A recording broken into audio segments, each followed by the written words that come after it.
Kemudian pada tahap persiapan mereka membahas atau melakukan penaksiran anggaran sumber atau anggaran kas masuk dan anggaran belanja atau anggaran kas keluar.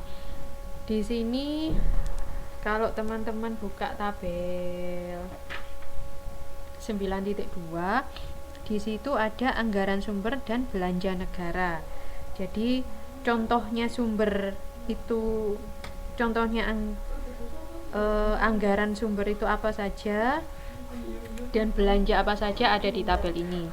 Contohnya kalau sumber dalam negeri ada dapatan minyak bumi dan gas, ada dapatan di luar minyak bumi dan gas, misalnya pajak penghasilan, pajak pertambahan nilai barang dan jasa, bea masuk, dan lain sebagainya. Begitu juga untuk belanja rutin,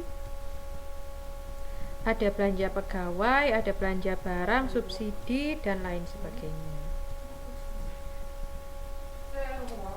Itu ya.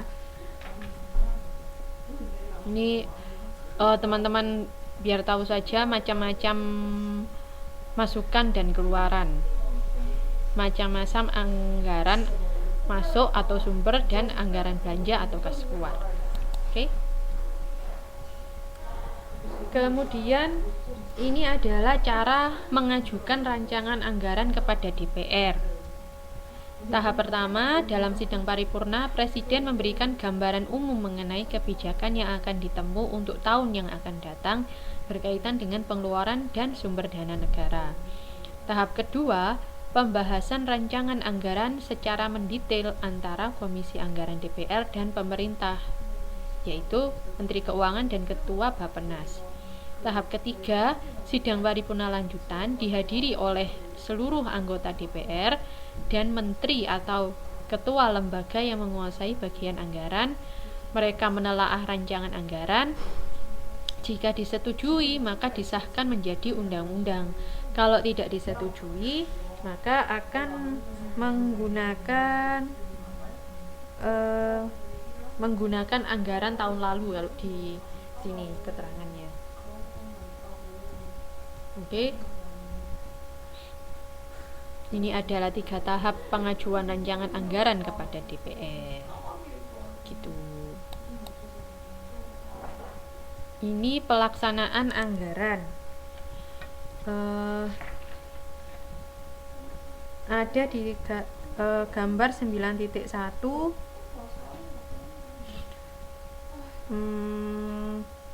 Ada lembaga negara, bendaharawan, keuangan Bappenas, KPKN, BPK, dan pihak ketiga. Jadi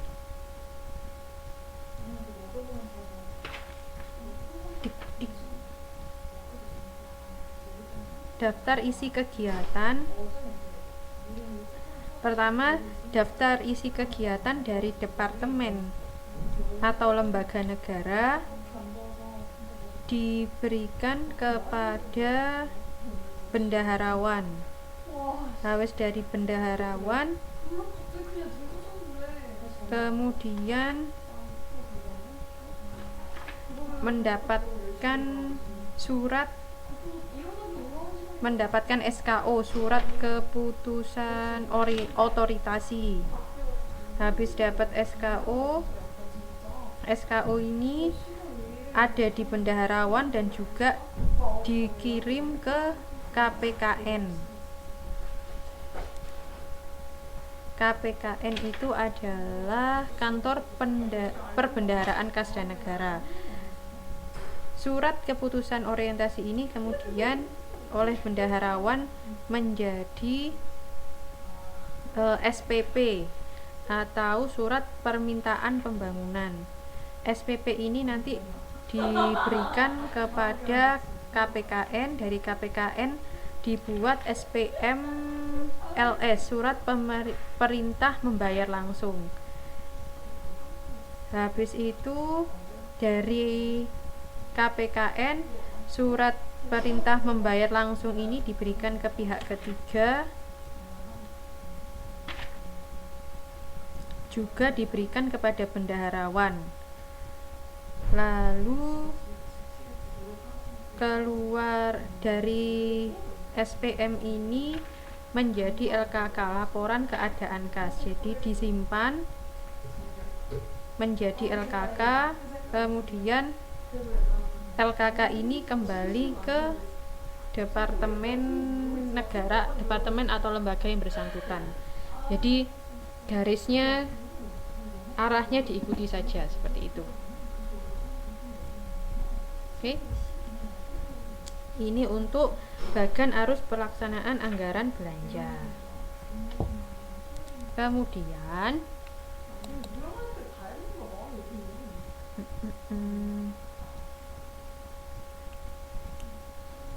pengawasan atas pelaksanaan anggaran.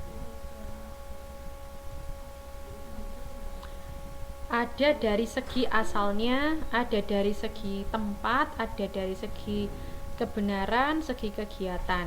Ini misalnya kalau dari segi asalnya ada dua macam, yaitu intern dan ekstern. Asalnya intern dan internal dan eksternal. Kalau internal berarti di dalam organisasi pengawasannya, kalau eksternal berarti orang atau pihak luar yang melakukan pengawasan.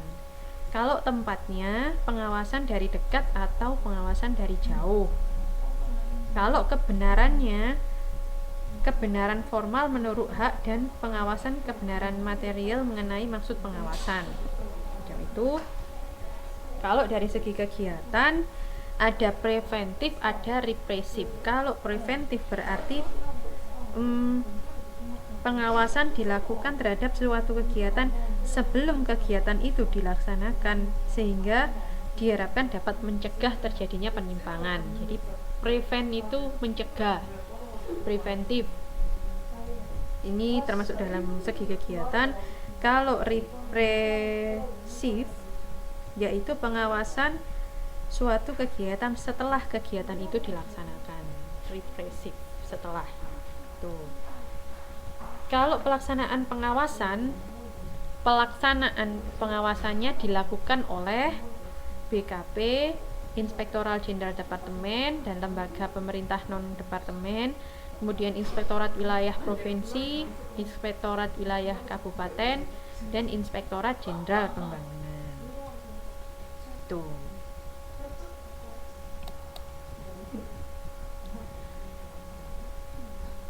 Sekarang adalah penyusunan pertanggungjawaban anggaran. Cara menyusun pertanggungjawaban anggaran, kita bisa menggunakan sumbangan perhitungan anggaran atau SPA. Hal-hal yang penting dalam SPA yang pertama adalah anggaran belanja dicatat atas dasar DIP atau DIK atau SKO atau SIAP. DIK tadi daftar isian kegiatan atau daftar isian pembangunan. Kemudian yang kedua, klasifikasi anggaran yang tercantum dalam Kepres. Perincian anggaran digunakan juga dalam penyusunan SPA. Yang ketiga, tidak perlu mencantumkan surplus atau defisit. Kan biasanya kalau laporan pertanggungjawaban kan kita membandingkan antara yang aktual sama yang anggaran, terus ada surplus, ada defisitnya, ada selisihnya itu. Nah, kalau di SPA tidak perlu mencantumkan hal itu. Kemudian yang keempat, membandingkan antara angka anggaran dan realisasi pada tiap departemen atau lembaga yang bersangkutan. Tuh. Dalam SPA ada 6 formulir. Ada 6 formulir di situ, lampiran 1 sampai dengan lampiran 6. Kemudian SPA ini diserahkan ke Departemen Keuangan selambat-lambatnya 2 tahun setelah tahun anggaran yang bersangkutan berakhir. Oke. Ini adalah untuk melaporkan pertanggungjawaban. Paling lambat 2 tahun setelah tahun anggaran yang bersangkutan berakhir. Itu. Berdasarkan undang-undang anggaran ditetapkan bahwa selambat-lambatnya 3 tahun setelah anggaran